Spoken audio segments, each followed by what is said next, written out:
ಸಂಗಮಕ್ಕೆ ಸ್ವಾಗತ. ಮೊದಲಿಗೆ ಹೆಡ್ಲೈನ್ಸ್. ಕೊಡಗು ಜಿಲ್ಲೆ ಸಿದ್ದಾಪುರ ಸಮೀಪದ ಚನ್ನಯ್ಯನಕೋಟೆ ಗ್ರಾಮ ಪಂಚಾಯಿತಿಯ 2ನೇ ಅವಧಿಗೆ ಅಧ್ಯಕ್ಷ ಮತ್ತು ಉಪಾಧ್ಯಕ್ಷರ ಆಯ್ಕೆ ನಡೆಯಿತು. ಕೆಆರ್ಪೇಟೆಯ ಪ್ರಗತಿ ಶಿಕ್ಷಣ ಸಂಸ್ಥೆಯಲ್ಲಿ ಶ್ರೀಕೃಷ್ಣ ಜನ್ಮಾಷ್ಟಮಿ ಕಾರ್ಯಕ್ರಮ ಅರ್ಥಪೂರ್ಣವಾಗಿ ನಡೆಯಿತು. ಬೇಲೂರು ತಾಲೂಕಿನ ಸಕಲೇಶಪುರ ಮುಖ್ಯ ರಸ್ತೆಯ ಹಲವು ಕಡೆ ಬಸ್ ತಂಗುದಾಣ ಶಿಥಿಲಗೊಂಡಿದ್ದು, ತಂಗುದಾಣದ ಮೇಲೆ ಗಿಡಗಂಟೆಗಳು ಬೆಳೆದು ನಿಂತಿವೆ.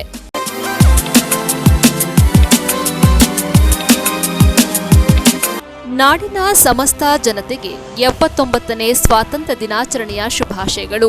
ಶುಭ ಕೋರುವವರು ಹೋಲಿಬೆತ್ತಲ್ ಆಂಗ್ಲ ಮಾಧ್ಯಮ ಶಾಲೆ ಆಡಳಿತ ಮಂಡಳಿ ಹಾಗೂ ಶಿಕ್ಷಕ ವೃಂದ, ಬೈಲುಕೊಪ್ಪ. ಕೊಡಗು ಜಿಲ್ಲೆ ಸಿದ್ದಾಪುರ ಸಮೀಪದ ಚನ್ನಯ್ಯನಕೋಟೆ ಗ್ರಾಮ ಪಂಚಾಯಿತಿಯ 2ನೇ ಅವಧಿಗೆ ಅಧ್ಯಕ್ಷರಾಗಿ ಜಯಲಕ್ಷ್ಮಿ, ಉಪಾಧ್ಯಕ್ಷರಾಗಿ ಎಂಎನ್ ವಿಜು ಆಯ್ಕೆಯಾಗಿದ್ದಾರೆ. ಚನ್ನಯ್ಯನಕೋಟೆ ಗ್ರಾಮ ಪಂಚಾಯಿತಿಯ 2ನೇ ಅವಧಿಯ ಅಧ್ಯಕ್ಷರು ಮತ್ತು ಉಪಾಧ್ಯಕ್ಷರ ಆಯ್ಕೆಗೆ ನಡೆದ ಚುನಾವಣೆಯಲ್ಲಿ ಪ್ರತಿಸ್ಪರ್ಧಿಗಳಿಲ್ಲದ ಕಾರಣ ಅಧ್ಯಕ್ಷರಾಗಿ ವೈಆರ್ ಜಯಲಕ್ಷ್ಮಿ ಹಾಗೂ ಉಪಾಧ್ಯಕ್ಷರಾಗಿ ಎಂಎನ್ ವಿಜು ಅವಿರೋಧವಾಗಿ ಆಯ್ಕೆಯಾಗಿದ್ದಾರೆ. 17 ಸದಸ್ಯರುಗಳಿಂದ ಗ್ರಾಮ ಪಂಚಾಯಿತಿಯ 2ನೇ ಅವಧಿಗೆ ಅಧ್ಯಕ್ಷರು ಉಪಾಧ್ಯಕ್ಷರ ಆಯ್ಕೆಗೆ ಚುನಾವಣಾ ಅಧಿಕಾರಿಗಳ ಸಮ್ಮುಖದಲ್ಲಿ ಅಧ್ಯಕ್ಷ ಆಕಾಂಕ್ಷಿಗಳಾಗಿ ವೈಆರ್ ಜಯಲಕ್ಷ್ಮಿ ಹಾಗೂ ಉಪಾಧ್ಯಕ್ಷರ ಆಕಾಂಕ್ಷಿಯಾಗಿ ಎಂಎನ್ ವಿಜು ನಾಮಪತ್ರ ಸಲ್ಲಿಸಿದ್ದರು. ನಾಮಪತ್ರ ಪರಿಶೀಲಿಸಿದ ಚುನಾವಣಾಧಿಕಾರಿಗಳು ಪ್ರತಿಸ್ಪರ್ಧಿಗಳಿಲ್ಲದ ಕಾರಣ ಅಧ್ಯಕ್ಷರಾಗಿ ಜಯಲಕ್ಷ್ಮಿ ಹಾಗೂ ಉಪಾಧ್ಯಕ್ಷರಾಗಿ ಎಂಎನ್ ವಿಜು ಅವರನ್ನ ಅವಿರೋಧವಾಗಿ ಆಯ್ಕೆ ಘೋಷಣೆ ಮಾಡಿದರು. 17 ಸದಸ್ಯರ ಪೈಕಿ ಓರ್ವ ಸದಸ್ಯೆ ಗೈರು ಹಾಜರಾಗಿದ್ದರು. ವಿಲಾಸಪೇಟೆ ತಹಶೀಲ್ದಾರ್ ಹಾಗೂ ಚುನಾವಣಾಧಿಕಾರಿಯಾಗಿದ್ದ ಪಿಸಿ ಪ್ರವೀಣ್ ಚುನಾವಣಾ ಪ್ರಕ್ರಿಯೆ ನಡೆಸಿದರು. ಇದೇ ಸಂದರ್ಭ ಅಧಿಕಾರಿಗಳಾದ ಗಣೇಶ್, ಕಂದಾಯ ಪರಿವೀಕ್ಷಕರಾದ ಅನಿಲ್ ಕುಮಾರ್, ಗ್ರಾಮ ಆಡಳಿತಾಧಿಕಾರಿ ಶ್ರೀಕಾಂತ್, ಪಂಚಾಯಿತಿ ಅಭಿವೃದ್ಧಿ ಅಧಿಕಾರಿ ಪ್ರಕಾಶ್ ಸೇರಿದಂತೆ ಮತ್ತಿತರರು ಹಾಜರಿದ್ದರು. ನೂತನ ಅಧ್ಯಕ್ಷೆ ಜಯಲಕ್ಷ್ಮಿ ಮಾತನಾಡಿ, 2 ಬಾರಿ ಗ್ರಾಮ ಪಂಚಾಯಿತಿ ಸದಸ್ಯೆಯಾಗಿ ಸೇವೆ ಸಲ್ಲಿಸಿದ್ದು, ಇದೀಗ ಪಂಚಾಯಿತಿ ಆಡಳಿತ ಮಂಡಳಿ ಹಾಗೂ ಪಕ್ಷದ ಮುಖಂಡರುಗಳು ಸಹಕಾರದಿಂದ ಅಧ್ಯಕ್ಷ ಸ್ಥಾನ ಸಿಕ್ಕಿದ್ದು, ಸದಸ್ಯರುಗಳು ವಿಶ್ವಾಸದೊಂದಿಗೆ ಅಭಿವೃದ್ಧಿಗೆ ಶ್ರಮಿಸುವುದಾಗಿ ತಿಳಿಸಿದರು. ಉಪಾಧ್ಯಕ್ಷರಾದ ಎಂಎನ್ ವಿಜು ಮಾತನಾಡಿ, ಸದಸ್ಯರುಗಳು ಹಾಗೂ ಮುಖಂಡರುಗಳ ನಿರ್ಧಾರದಂತೆ ಆಯ್ಕೆಯಾಗಿದ್ದು, 2 ಬಾರಿ ಸದಸ್ಯನಾಗಿ ಸೇವೆ ಸಲ್ಲಿಸಿದ್ದೇನೆ. ಇದೀಗ ಉಪಾಧ್ಯಕ್ಷರಾಗಿ ಆಯ್ಕೆ ಮಾಡಿದ್ದಾರೆ.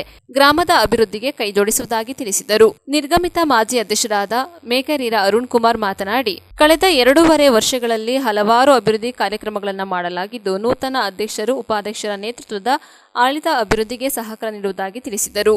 ಇದೇ ಸಂದರ್ಭ ಆಯ್ಕೆಯಾದ ಅಧ್ಯಕ್ಷರು ಉಪಾಧ್ಯಕ್ಷರುಗಳಿಗೆ ಪಂಚಾಯಿತಿ ಸದಸ್ಯರುಗಳು ಹಾಗೂ ಬಿಜೆಪಿ ಪಕ್ಷದ ಮುಖಂಡರು ಹಾಗೂ ಕಾರ್ಯಕರ್ತರು ಆಯ್ಕೆಯಾದವರಿಗೆ ಶುಭ ಹಾರೈಸಿ ಹೂವಿನ ಹಾರ ಹಾಕಿ ಸಂಭ್ರಮಿಸಿದರು. ನ್ಯೂಸ್ ಸಂಗಮಕ್ಕಾಗಿ doctor H M Raghukoti, Kushalanagar. Hassan ಜಿಲ್ಲೆ ಬೇಲೂರು ತಾಲೂಕಿನ ಸಕಲೇಶಪುರ ಮುಖ್ಯ ರಸ್ತೆಯ ಹಲವು ಕಡೆ ಬಸ್ ತಂಗುದಾಣ ಶಿಥಿಲಗೊಂಡಿದ್ದು, ತಂಗುದಾಣದ ಮೇಲೆ ಗಿಡಗಂಟೆಗಳು ಬೆಳೆದಿವೆ. ಬೇಲೂರು ತಾಲೂಕಿನ ಸಕಲೇಶಪುರ ಮುಖ್ಯ ರಸ್ತೆಯ ಹಲವು ಕಡೆ ಬಸ್ ತಂಗುದಾಣ ಶಿಥಿಲಗೊಂಡಿದ್ದು, ತಂಗುದಾಣದ ಮೇಲೆ ಗಿಡಗಂಟೆಗಳು ಬೆಳೆದಿವೆ. ಶಿಥಿಲಗೊಂಡ ತಂಗುದಾಣದ ಒಳಗೆ ಪ್ರಯಾಣಿಕರು ನಿಲ್ಲುವ ಕೂರುವ ಸ್ಥಿತಿಯಲ್ಲಿಲ್ಲ. ಇದರಿಂದಾಗಿ ಮಳೆಗಾಲದಲ್ಲಿ ಬಸ್ಸಿಗಾಗಿ ಕಾಯುವ ಪ್ರಯಾಣಿಕರು ಮಳೆಯಲ್ಲೇ ನೆನೆಯುವ ಸ್ಥಿತಿ ಬಂದಿದೆ. ಶಿಥಿಲಗೊಂಡ ತಂಗುದಾಣವನ್ನು ಕೆಡವಿ ಬೇರೆ ತಂಗುದಾಣ ನಿರ್ಮಿಸಬೇಕು, ಇಲ್ಲವೇ ಇರುವುದನ್ನ ದುರಸ್ತಿ ಮಾಡಿಸಬೇಕು. ರಸ್ತೆ ಬದಿ ಬಾಗಿರುವ ಮರಗಳನ್ನು ತೆರವುಗೊಳಿಸಬೇಕು, ಇಲ್ಲದಿದ್ದಲ್ಲಿ ವಾಹನಗಳ ಮೇಲೆ ಬೀಳುವ ಸಾಧ್ಯತೆ ಇದೆ ಎನ್ನುತ್ತಾರೆ ಪ್ರಯಾಣಿಕರು. ನ್ಯೂಸ್ ಸಂಗಮಕ್ಕಾಗಿ ಅನಂತರಾಜೆ ಅರಸ್, ಬೇಲೂರು.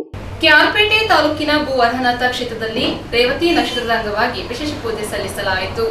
ಕೆಆರ್ಪೇಟೆ ತಾಲೂಕಿನ ಪುರಾಣ ಪ್ರಸಿದ್ಧ ಪುಣ್ಯಕ್ಷೇತ್ರ ಭೂವೈಕುಂಠವೆಂದೇ ಪ್ರಖ್ಯಾತವಾಗಿರುವ ಕಲ್ಲಹಳ್ಳಿಯ ಶ್ರೀ ಲಕ್ಷ್ಮೀ ಸಮೇತ ಭೂ ವರಹನಾಥ ಸ್ವಾಮಿ ಸುಕ್ಷೇತ್ರವು ತಿರುಮಲ ತಿರುಪತಿಯ ಮಾದರಿಯಲ್ಲಿ ಸಮಗ್ರವಾಗಿ ಅಭಿವೃದ್ಧಿ ಹೊಂದುತ್ತಿದೆ ಎಂದು ರಾಜ್ಯದ ಮಾಜಿ ಸಚಿವರಾದ ಶಾಸಕರಾದ ಜಿಟಿ ದೇವೇಗೌಡ ತಿಳಿಸಿದರು. ರೇವತಿ ನಕ್ಷತ್ರದ ಶುಭ ದಿನವಾದ ಇಂದು ತಮ್ಮ ಧರ್ಮಪತ್ನಿ ಲಲಿತಾ ಅವರೊಂದಿಗೆ ಭೂ ವರಹನಾಥ ಕ್ಷೇತ್ರಕ್ಕೆ ಆಗಮಿಸಿದ್ದ ಜಿಟಿ ದೇವೇಗೌಡರು ವಿಶ್ವದಲ್ಲಿಯೇ ಅಪರೂಪದಾಗಿರುವ 17 ಅಡಿ ಎತ್ತರದ ಸಾಲೆಗ್ರಾಮ ಶ್ರೀಕೃಷ್ಣ ಶಿಲೆಯ ಭೂ ವರಹನಾಥ ಸ್ವಾಮಿಯ ಅಭಿಷೇಕ, ಪುಷ್ಪಾಭಿಷೇಕ ಹಾಗೂ ಪಟ್ಟಾಭಿಷೇಕ ಮಹೋತ್ಸವ ಕಾರ್ಯಕ್ರಮದಲ್ಲಿ ಭಾಗವಹಿಸಿ ಅಪರೂಪದ ದೃಶ್ಯ ಕಾವ್ಯವನ್ನ ಕಣ್ತುಂಬಿಕೊಂಡು ಸ್ವಾಮಿಯ ಕೃಪೆಗೆ ಪಾತ್ರರಾದರು. ಬೆಳಿಗ್ಗೆ 10 ಗಂಟೆಗೆ ಆರಂಭವಾದ ಅಭಿಷೇಕ ಕಾರ್ಯಕ್ರಮದಲ್ಲಿ 1,000 ಲೀಟರ್ ಹಾಲು, 500 ಲೀಟರ್ ಎಳನೀರು, 500 ಲೀಟರ್ ಕಬ್ಬಿನ ಹಾಲು, ಜೇನುತುಪ್ಪ, ಹಸುವಿನ ತುಪ್ಪ, ಸುಗಂಧ ದ್ರವ್ಯಗಳು, ಅರಿಶಿನ, ಚಂದನ ಹಾಗೂ ಪವಿತ್ರ ಗಂಗಾಜಲದಿಂದ ಸ್ವಾಮಿಯ 17 ಅಡಿ ಎತ್ತರದ ಮೂರ್ತಿಗೆ ಅಭಿಷೇಕ ಮಾಡಿ ಮಲ್ಲಿಗೆ, ಜಾಜಿ, ಸಂಪಿಗೆ, ಸೇವಂತಿಗೆ, ಕನಕಾಂಬರ, ಕಮಲ, ಪವಿತ್ರ ಪತ್ರೆಗಳು, ಜವನ, ತುಳಸಿ ಸೇರಿದಂತೆ 58 ಬಗೆಯ ವಿವಿಧ ಅಪರೂಪದ ಪುಷ್ಪಗಳಿಂದ ಪುಷ್ಪಾಭಿಷೇಕ ನಡೆಸಿ ಪಟ್ಟಾಭಿಷೇಕ ಮಾಡಿ ಸಂಭ್ರಮಿಸಲಾಯಿತು. ಬೇಡಿ ಬಂದ ಭಕ್ತರ ಕೋರಿಕೆಗಳು ಹಾಗೂ ರೇವತಿ ನಕ್ಷತ್ರದ ಇಂದಿನ ಪೂಜಾ ಕಾರ್ಯಕ್ರಮದಲ್ಲಿ ಭಾಗವಹಿಸಿದ್ದ 10,000ಕ್ಕೂ ಹೆಚ್ಚಿನ ಭಕ್ತಾದಿಗಳಿಗೆ ಸಿಹಿ ಪೊಂಗಲ್, ಪುಳಿಯೋಗರೆ, ಉಪ್ಪಿಟ್ಟು, ಮೊಸರನ್ನ ಹಾಗೂ ಖಾರ ಪೊಂಗಲ್ ಪ್ರಸಾದವನ್ನು ವಿತರಿಸಲಾಯಿತು. ತಹಶೀಲ್ದಾರ್ ಡಾಕ್ಟರ್ ಅಶೋಕ್, ಸಮಾಜ ಕಲ್ಯಾಣ ಇಲಾಖೆ ಅಧಿಕಾರಿ ಡಾಕ್ಟರ್ ಮನುಕುಮಾರ್ ದಂಪತಿಗಳು, ಗ್ರಾಮಾಂತರ ಪೊಲೀಸ್ ಠಾಣೆಯ ಆರಕ್ಷಕ ನಿರೀಕ್ಷಕರಾದ ಆನಂದೇಗೌಡ ದಂಪತಿಗಳು, ಉಸಿರು ಕನ್ನಡ ಚಲನಚಿತ್ರ ನಿರ್ಮಾಪಕರಾದ ಲಕ್ಷ್ಮೀ ಹರೀಶ್ ದಂಪತಿಗಳು, ರಾಜ್ಯದ ಮಾಜಿ ಸಚಿವರಾದ ಡಾಕ್ಟರ್ ನಾರಾಯಣಗೌಡ ದಂಪತಿಗಳು ರೇವತಿ ನಕ್ಷತ್ರದ ವಿಶೇಷ ಪೂಜಾ ಕಾರ್ಯಕ್ರಮದಲ್ಲಿ ಭಾಗವಹಿಸಿ ಲೋಕ ಕಲ್ಯಾಣಾರ್ಥವಾಗಿ ವಿಶೇಷ ಪ್ರಾರ್ಥನೆ ನಡೆಸಿದರು.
ಮಾಡಿ ನೋಡಲೇ ಕೆಳಗೆ ನೋಡಿ ತಗೊಳ್ಳೋದಿಟ್ಟಿದ್ದ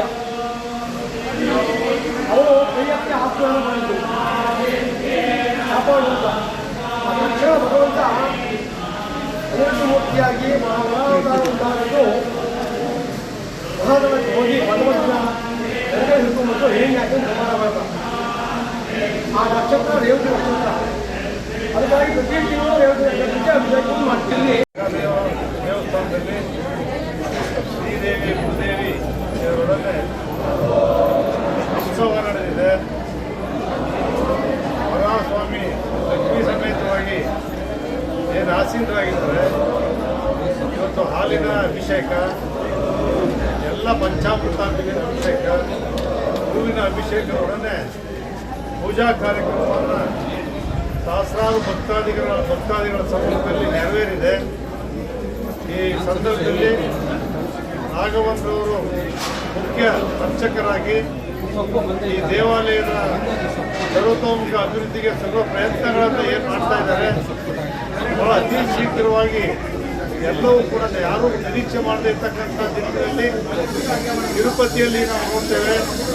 ಆ ರೀತಿಯಾದಂಥ ಒಂದು ವರಾಹಸ್ವಾಮಿಯ ದೇವಸ್ಥಾನವನ್ನು ನಿರ್ಮಾಣ ಮಾಡ್ತಕ್ಕಂಥದ್ದಕ್ಕೆ ದೇವರ ಆಶೀರ್ವಾದ ಆಗಿರೋದ್ರಿಂದ ಮಹಾಲಕ್ಷ್ಮಿ ದೇವಸ್ಥಾನವನ್ನು ಕೂಡ ನಿರ್ಮಾಣ ಮಾಡ್ತಕ್ಕಂಥದ್ದು ಕೂಡ ಭೂಮಿ ಪೂಜೆಯನ್ನು ಕೂಡ ಮಾಡಿದ್ದಾರೆ.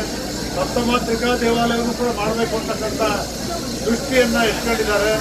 ಇವೆಲ್ಲವೂ ಕೂಡ ಈ ಪುಣ್ಯ ಭೂಮಿಯಲ್ಲಿ ಆ ವರಾಹಸ್ವಾಮಿಯ ಆಶೀರ್ವಾದ, ಭೂಮಿ ರಕ್ಷಣೆಯನ್ನು ಮಾಡಿರ್ತಕ್ಕಂಥ ವರಾಹಸ್ವಾಮಿಯ ಭೂದೇವಿಯನ್ನು ರಕ್ಷಣೆ ಮಾಡಿರ್ತಕ್ಕಂಥ ವರಾಹಸ್ವಾಮಿಯ ಲಕ್ಷ್ಮೀ ವರಾಹಸ್ವಾಮಿಯ ಆಶೀರ್ವಾದದಿಂದ ಎಲ್ಲವೂ ಕೂಡ ನೆರವೇರ್ತಾರೆ. ಬಂದ ಸರ್ವ ಜನರು ಕೂಡ ಅವರ ಮನಸ್ಸಿನಲ್ಲಿ ಪ್ರಾರ್ಥನೆ ಮಾಡ್ತಕ್ಕಂಥದ್ದು ಎಲ್ಲವನ್ನೂ ಕೂಡ ಆ ದೇವರು ನೆರವೇರಿಸ್ತಾ ಇರೋದ್ರಿಂದ ಭಕ್ತಾದಿಗಳ ಸಂಖ್ಯೆ ಜಾಸ್ತಿ ಬರ್ತಾ ಇದ್ದಾರೆ. ಅವರ ಆರೋಗ್ಯ, ಸುಖ, ಸಂತೋಷ, ಅವರ ಅಭಿಲಾಷೆಗಳು ಗೃಹ ನಿರ್ಮಾಣ ಮಾಡ್ತಕ್ಕಂಥದ್ದಿರ್ಬೋದು, ಭೂಮಿ ವ್ಯವಹಾರಗಳಿರ್ಬೋದು, ರಾಜಕೀಯ ಕ್ಷೇತ್ರದಲ್ಲಿರ್ಬೋದು, ಕಾರ್ಮಿಕ ಕ್ಷೇತ್ರದಲ್ಲಿರ್ಬೋದು, ದೇವಾಲಯಗಳನ್ನು ನ್ಯೂಸ್ ಸಂಗಮಕ್ಕಾಗಿ ಡಾಕ್ಟರ್ ಕೆಆರ್ ನೀಲಕಂಠ, ಕೆಆರ್ಪೇಟೆ. ಬೇಲೂರು ತಾಲೂಕಿನ ಸಕಲೇಶಪುರ ರಸ್ತೆಯ ವೆಂಕಟಿಪೇಟೆ ಗ್ರಾಮದ ಬಳಿ ಇರುವ ಶಾಲಾ ಮೈದಾನದಲ್ಲಿ ಪಾಳು ಬಿದ್ದ ಕಟ್ಟಡವೊಂದು ಬೀಳುವ ಹಂತದಲ್ಲಿರುವುದರಿಂದ ತೆರವುಗೊಳಿಸಬೇಕೆಂದು ಸಾರ್ವಜನಿಕರು ಒತ್ತಾಯಿಸಿದ್ದಾರೆ. ಬೇಲೂರು ತಾಲೂಕಿನ ಸಕಲೇಶಪುರ ರಸ್ತೆಯ ವೆಂಕಟಿಪೇಟೆ ಗ್ರಾಮದ ಬಳಿ ಇರುವ ಶಾಲಾ ಮೈದಾನದಲ್ಲಿ ಪಾಳು ಬಿದ್ದ ಕಟ್ಟಡವೊಂದು ಬೀಳುವ ಹಂತದಲ್ಲಿದ್ದು ಅವಘಡ ಸಂಭವಿಸುವ ಮುನ್ನವೇ ಕಟ್ಟಡವನ್ನು ತೆರವುಗೊಳಿಸಬೇಕೆಂದು ಸಾರ್ವಜನಿಕರು ಒತ್ತಾಯಿಸಿದ್ದಾರೆ. ಶಾಲಾ ಮೈದಾನದಲ್ಲಿ ಅಂಗನವಾಡಿ ಕೇಂದ್ರವಿದ್ದು ಹಾಗೂ ಈ ಶಾಲಾ ಮೈದಾನದಲ್ಲಿ ವಿವಿಧ ಕ್ರೀಡಾಕೂಟ ಹಾಗೂ ಚಟುವಟಿಕೆಗಳು ನಡೆಯುತ್ತಿದ್ದು ಈ ಸಂದರ್ಭ ಶೀತಗೊಂಡಿರುವ ಕಟ್ಟಡ ಬಿದ್ದಿದೆ. ಆದಲ್ಲಿ ಪ್ರಾಣಹಾನಿ ಸಂಭವಿಸುವ ಸಾಧ್ಯತೆ ಇದೆ. ಆದ್ದರಿಂದ ಕಟ್ಟಡವನ್ನ ಕೂಡಲೇ ಕೆಡವಿ ಮುಂದಾಗುವ ಅನಾಹುತ ತಪ್ಪಿಸಬೇಕೆಂದು ಪೋಷಕರು ಮನವಿ ಮಾಡಿದ್ದಾರೆ. ಇತ್ತೀಚೆಗೆ ನಡೆದ ಹಿರಿಯ ಪ್ರಾಥಮಿಕ ಶಾಲೆಗಳ ಹೋಬಳಿ ಮಟ್ಟದ ಕ್ರೀಡಾಕೂಟ ಇದೇ ಮೈದಾನದಲ್ಲಿ ನಡೆದಿದ್ದು, ಆ ಸಂದರ್ಭ ಮಕ್ಕಳು ಕಟ್ಟಡದ ಸಮೀಪವೇ ಇರುತ್ತಿದ್ದರು. ಇಂತಹ ಸಂದರ್ಭದಲ್ಲಿ ಕಟ್ಟಡ ಕುಸಿದರೆ ಅನಾಹುತ ತಪ್ಪಿದ್ದಲ್ಲ. ಈ ಬಗ್ಗೆ ಅಧಿಕಾರಿಗಳು ಗಮನಿಸಬೇಕು. ನ್ಯೂಸ್ ಸಂಗಮಕ್ಕಾಗಿ ಅನಂತರಾಜ್ ಅರಸ್, ಬೇಲೂರು. ಕೆಆರ್ಪೇಟೆಯ ಪ್ರಗತಿ ಶಿಕ್ಷಣ ಸಂಸ್ಥೆಯಲ್ಲಿ ಶ್ರೀಕೃಷ್ಣ ಜನ್ಮಾಷ್ಟಮಿ ಕಾರ್ಯಕ್ರಮ ಪ್ರಯುಕ್ತ ಶ್ರೀಕೃಷ್ಣ ಹಾಗೂ ರಾಧಾ ವೇಷಧಾರಿಗಳಾಗಿ ಗಮನ ಸೆಳೆದ ಪುಟಾಣಿಗಳು. ಜಗದುದ್ಧಾರಕನಾದ ಶ್ರೀಕೃಷ್ಣ ಪರಮಾತ್ಮನು ನಮಗೆ ಜೀವನದ ಮೌಲ್ಯಗಳ ಸಂದೇಶವನ್ನು ಸಾರುವ ಭಗವದ್ಗೀತಾ ಗ್ರಂಥವು ಸಾರ್ವಕಾಲಿಕ ಸತ್ಯವನ್ನು ಒಳಗೊಂಡಿರುವ ಮಹಾನ್ ಗ್ರಂಥವಾಗಿದೆ ಎಂದು ಕೆಆರ್ಪೇಟೆ ಪೊಲೀಸ್ ಇನ್ಸ್ಪೆಕ್ಟರ್ ಸುಮಾರಾಣಿ ತಿಳಿಸಿದರು. ಕೆಆರ್ಪೇಟೆ ಪಟ್ಟಣದ ಪ್ರಗತಿ ಆಂಗ್ಲ ಮಾಧ್ಯಮ ಶಾಲೆಯಲ್ಲಿ ವಿದ್ಯಾರ್ಥಿಗಳಿಗೆ ಆಯೋಜಿಸಿದ್ದ ಶ್ರೀಕೃಷ್ಣ ಜನ್ಮಾಷ್ಟಮಿ ಕಾರ್ಯಕ್ರಮ ಹಾಗೂ ಶ್ರೀಕೃಷ್ಣ ರಾಧಾ ವೇಷಧಾರಿಗಳ ಸ್ಪರ್ಧೆಯನ್ನು ಉದ್ಘಾಟಿಸಿ ಮಾತನಾಡಿದರು. ಅಸತ್ಯ ಅಧರ್ಮಕ್ಕೆ ಎಂದಿಗೂ ಗೆಲುವಾಗುವುದಿಲ್ಲ. ನ್ಯಾಯ, ನೀತಿ, ಧರ್ಮ ಹಾಗೂ ಸತ್ಯಕ್ಕೆ ಗೆಲುವು ಎಂದೆಂದಿಗೂ ಶಾಶ್ವತ ಎಂಬ ಸತ್ಯ ಸಂದೇಶವನ್ನು ಭಗವದ್ಗೀತಾ ಗ್ರಂಥದ ಮೂಲಕ ನಾಡಿಗೆ ಕೊಡುಗೆಯಾಗಿ ನೀಡಿದ ಶ್ರೀಕೃಷ್ಣ ಪರಮಾತ್ಮನು ಕುರುಕ್ಷೇತ್ರ ಮಹಾಯುದ್ಧದ ಮೂಲಕ ಧರ್ಮದ ಪುನರುತ್ಥಾನವನ್ನ ಮಾಡಿದ ಮಹಾಪುರುಷರಾಗಿದ್ದಾರೆ ಎಂದು ಅಭಿಮಾನದಿಂದ ಹೇಳಿದರು. ಕೆಆರ್ಪೇಟೆ ಪದವಿ ಪೂರ್ವ ಕಾಲೇಜಿನ ಆಡಳಿತಾಧಿಕಾರಿ ಎಸ್ಪಿ ಲೋಕೇಶ್, ಪುರಸಭೆ ಮಾಜಿ ಸದಸ್ಯರಾದ ಕೆಆರ್ ನೀಲಕಂಠ, ಪ್ರಗತಿ ಶಿಕ್ಷಣ ಸಂಸ್ಥೆ ಅಧ್ಯಕ್ಷರಾದ ಶೈಲಜಾ, ಆಡಳಿತಾಧಿಕಾರಿ ಡಾಕ್ಟರ್ ಎಂಕೆ ಮೋನಿಕಾ ಕಾರ್ಯಕ್ರಮದಲ್ಲಿ ಮುಖ್ಯ ಅತಿಥಿಗಳಾಗಿ ಭಾಗವಹಿಸಿದ್ದರು. ಪ್ರಗತಿಯ ಶಿಕ್ಷಣ ಸಂಸ್ಥೆಯ ಸಂಸ್ಥಾಪಕ ಅಧ್ಯಕ್ಷರಾದ ವಿಶ್ರಾಂತ ಪ್ರಾಂಶುಪಾಲ ಡಾಕ್ಟರ್ ಕೆ ಕಾಳೇಗೌಡ ಅವರು ಕಾರ್ಯಕ್ರಮದ ಅಧ್ಯಕ್ಷತೆ ವಹಿಸಿದ್ದರು. ಶ್ರೀಕೃಷ್ಣ ಹಾಗೂ ರಾಧಾ ವೇಷಧಾರಿಗಳಾಗಿ ವಿವಿಧ ಸಾಂಸ್ಕೃತಿಕ ಕಾರ್ಯಕ್ರಮಗಳನ್ನು ನೀಡಿದ ವಿದ್ಯಾರ್ಥಿಗಳು ಆಕರ್ಷಣೆಯ ಕೇಂದ್ರ ಬಿಂದುಗಳಾಗಿದ್ದರು.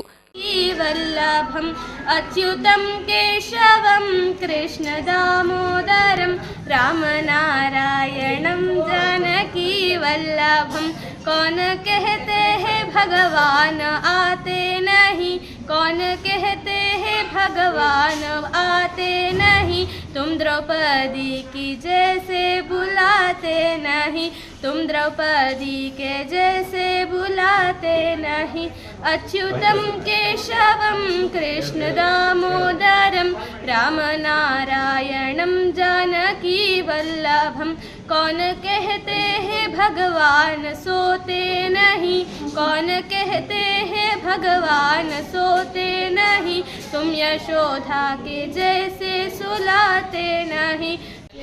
ಮಕ್ಕಳನ್ನೆಲ್ಲ ನೋಡಿ ಭಾಳ ಖುಷಿ ಆಯಿತು. ನೋಡಿ, ಪೇರೆಂಟ್ಸು ಪ್ರತಿಯೊಂದು ಹಂತದಲ್ಲೂ ನಿಮ್ಮ ಮಕ್ಕಳಿಗೆ ಎನ್ಕರೇಜ್ ಮಾಡ್ತಾ ಇದ್ದೀರಿ. ಶಾಲೆಗಳಲ್ಲಿ ಇತ್ತೀಚಿನ ದಿನಗಳಲ್ಲಿ ನೀವೇ ನೋಡ್ತಾ ಇರುವಂಗೆ, ನೀವು ಓದ್ತಾ ಇರುವಂತಹ ಕಾಲದಲ್ಲಿ ಈ ಥರ ಯಾವುದೂ ಆ್ಯಕ್ಟಿವಿಟೀಸ್ ಇರಲಿಲ್ಲ. ಬರೀ ಅವಾಗ ಏನಿತ್ತು, ಓದಬೇಕು, ಮನೆಗೆ ಬರಬೇಕು ಅಷ್ಟೇ ಇರ್ತಿತ್ತು. ಆದರೆ ಇತ್ತೀಚಿನ ದಿನಗಳಲ್ಲಿ ಎಲ್ಲ ಶಾಲೆಗಳಲ್ಲೂ ಮಕ್ಕಳಿಗೆ ಯಾಕೆ ಈ ಥರ ಆ್ಯಕ್ಟಿವಿಟೀಸ್ ಎಲ್ಲ ಇನ್ವಾಲ್ವ್ ಮಾಡ್ತಾ ಇದ್ದಾರೆ ಅಂತಂದರೆ, ಮಕ್ಕಳಲ್ಲಿ ಕೆಲವೊಂದು ಕಡೆ ಕ್ರಿಯೇಟಿವಿಟಿ ಅನ್ನೋದು ಕಡಿಮೆ ಆಗ್ತಾ ಇದೆ. ಅವರು ಹೆಚ್ಚಿನ ಸಂಖ್ಯೆಯಲ್ಲಿ ಮೊಬೈಲ್ ಮತ್ತು ಮನೆಯಲ್ಲೇ ಸೀಮಿತವಾಗಿ ಉಳಿತಾ ಇದ್ದಾರೆ. ಅವರುಗಳಿಗೆ ನೀವು ಆಡಿದಂತಹ ಆಟಗಳು ಎಷ್ಟೋ ಗೊತ್ತೇ ಇಲ್ಲ ಅವರಿಗೆ. ಸೊ ಹಾಗಾಗಿ ಶಾಲೆಗಳಲ್ಲಿ ಇತ್ತೀಚಿನ ದಿನಗಳಲ್ಲಿ ಏನು ಹಿಂದಿನ ಕಾಲದಲ್ಲಿ ಆಟಗಳಾಡ್ತಾಯಿದ್ರು, ಮಣ್ಣಲ್ಲಾಗಿರ್ಬೋದು ಅಥವಾ ಬೇರೆ ಒಂದು ವಸ್ತುಗಳಲ್ಲಿ ಆಟ ಆಗಿರ್ಬೋದು ಅಥವಾ ಬೇರೆ ಯಾವುದಾದ್ರೂ ಈ ಥರ ಆ್ಯಕ್ಟಿವಿಟೀಸ್ ಮಾಡುವಂಥ ಸಂಸ್ಕೃತಿಗಳನ್ನ ಬೆಳೆಸ್ಕೊಂಡು ಬರ್ತಾ ಇದ್ದಾರೆ. ಇದು ಬಹಳ ಅತಿ ಅವಶ್ಯಕವಾಗಿ ಮಕ್ಕಳಿಗೆ ಬೇಕೇ ಬೇಕಾದಂತಹ ಒಂದು ಆ್ಯಕ್ಟಿವಿಟೀಸು. ಸೊ ನಾನು ಎಲ್ಲ ಪೇರೆಂಟ್ಸಲ್ಲೂ ಮನವಿ ಮಾಡೋದೇನು ಅಂತಂದರೆ, ನಿಮ್ಮ ಮಕ್ಕಳನ್ನ ಸಾಧ್ಯವಾದಷ್ಟು ಇಂಡಿಪೆಂಡೆಂಟಾಗಿ ಬೆಳೆಸಿ. ಪ್ರತಿಯೊಂದಕ್ಕೂ ನಿಮ್ಮ ಮೇಲೆ ನಿರ್ಧಾರಿತರಾಗಿರಬಾರ್ದು. ಮಕ್ಕಳಿಗೆ ಯಾವುದು ಸರಿ ಯಾವುದು ತಪ್ಪು ಅಂತ ಈ ಹಂತದಿಂದನೇ ಅವರಿಗೆ ಬಂದರೆ ಮುಂದೊಂದು ದಿನ ಅವರಿಗೆ ನಿಮ್ಮಗಳ ಸಪೋರ್ಟ್ ಜೊತೆ ಅವರು ಕೂಡ ಸ್ವಲ್ಪ ಸೆಲ್ಫ್ ಕಾನ್ಫಿಡೆನ್ಸ್ ಅವ್ರಿಗೆ ಜಾಸ್ತಿ ಆಗುತ್ತೆ. ಪ್ರತಿಯೊಂದಕ್ಕೂ ಕೂಡ ತಂದೆ ತಾಯಿ ಮೇಲೆ ನಿರ್ಧಾರಿತರಾದರೆ ಕೆಲವೊಂದು ಸತಿ ಮಕ್ಕಳು ಪ್ಯಾನಿಕ್ ಆಗಿಬಿಡ್ತಾರೆ. ತಂದೆ ತಾಯಿ ಇಲ್ಲಾಂದರೆ ನಾವು ಏನು ನಿರ್ಧಾರ ತೊಗೋಬೇಕು ಅನ್ನೋದು ಅವ್ರಿಗೆ ಗೊತ್ತಾಗೋದಿಲ್ಲ. ಈಗ ಪ್ರತಿ ಸ್ಕೂಲಿಗೆ ಹೋಗಿ ನಾವು ಮಕ್ಕಳಿಗೆ ಪಾಠ ಮಾಡ್ತಾಯಿದ್ದೀವಿ. ಈಗ ಹೆಂಗಾಗಿದೆ ಅಂತಂದರೆ, ನಾವು ಟೀಚರ್ಸು ರಿಕ್ವೆಸ್ಟ್ ಮಾಡ್ತಾರೆ. ಕೆಲವೊಂದು ಪೇರೆಂಟ್ಸ್ ಟೀಚರ್ಸ್ ಮೀಟಿಂಗ್ ಬಂದಾಗ ಪೇರೆಂಟ್ಸ್ಗೆ ಸ್ವಲ್ಪ ಹೇಳಿ ಅಂತ ಹೇಳ್ತಾರೆ. ಸೊ ಈಗ ಇತ್ತೀಚಿನ ದಿನಗಳಲ್ಲಿ ನೀವು ಜವಾಬ್ದಾರಿ ಬರೀ ಟೀಚರ್ಸ್ಗೆ ಇದೆ ಅಂತ ತಿಳಿಬೇಡಿ. ಪೇರೆಂಟ್ಸ್ ಆದ ನಿಮಗೂ ಕೂಡ ಜವಾಬ್ದಾರಿ ಜಾಸ್ತಿ ಇರುತ್ತೆ. ಮಕ್ಕಳನ್ನ ನ್ಯೂಸ್ ಸಂಗಮಕ್ಕಾಗಿ ಡಾಕ್ಟರ್ ಕೆಆರ್ ನೀಲಕಂಠ, ಕೆಆರ್ಪೇಟೆ. ಕೊನೆಯಲ್ಲಿ ಮತ್ತೊಮ್ಮೆ ಹೆಡ್ಲೈನ್ಸ್. ಕೊಡಗು ಜಿಲ್ಲೆ ಸಿದ್ದಾಪುರ ಸಮೀಪದ ಚನ್ನಯ್ಯನಕೋಟೆ ಗ್ರಾಮ ಪಂಚಾಯಿತಿಯ 2ನೇ ಅವಧಿಗೆ ಅಧ್ಯಕ್ಷ ಮತ್ತು ಉಪಾಧ್ಯಕ್ಷರ ಆಯ್ಕೆ ನಡೆಯಿತು. ಕೆಆರ್ಪೇಟೆಯ ಪ್ರಗತಿ ಶಿಕ್ಷಣ ಸಂಸ್ಥೆಯಲ್ಲಿ ಶ್ರೀಕೃಷ್ಣ ಜನ್ಮಾಷ್ಟಮಿ ಕಾರ್ಯಕ್ರಮ ಅರ್ಥಪೂರ್ಣವಾಗಿ ನಡೆಯಿತು. ಬೇಲೂರು ತಾಲೂಕಿನ ಸಕಲೇಶಪುರ ಮುಖ್ಯ ರಸ್ತೆಯ ಹಲವು ಕಡೆ ಬಸ್ ತಂಗುದಾಣ ಶಿಥಿಲಗೊಂಡಿದ್ದು, ತಂಗುದಾಣದ ಮೇಲೆ ಗಿಡಗಂಟೆಗಳು ಬೆಳೆದು ನಿಂತಿವೆ.